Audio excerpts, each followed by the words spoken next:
The paths we're following are slow going, so you might as well keep your ears open and listen to what old Jed has to say. A few decades back, folks in the NCR started to hear about a community in northern Utah called New Canaan.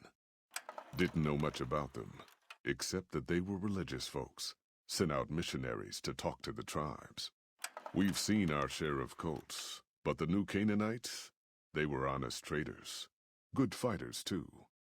Raiders wouldn't tangle with them. But then, the Legion appeared in Arizona. I reckon you know all about them. Turns out Caesar's first war chief, the Malpace legate, was a New Canaanite, Joshua Gрэhem. Legend goes that Gрэhem was the meanest, toughest son of a bitch in the whole damn Legion.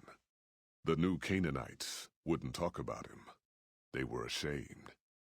Guess I can't blame them. Well, at Hoover Dam, the Malpace legate finally met his match.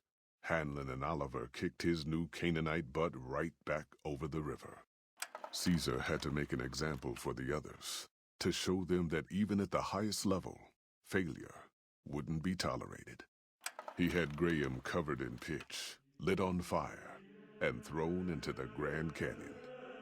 People say he didn't even scream on the way down. Not long after, some of the slaves and tribals started to talk. Said Gрэhem wasn't dead.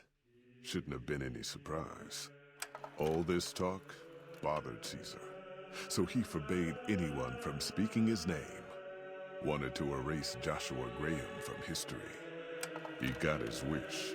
Joshua Gрэhem disappeared, and in his place came legends of the burned man walking the wastes.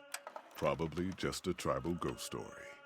But New Canaan's been silent for a long time. Maybe it's a coincidence. Maybe the Malpace legate is dead.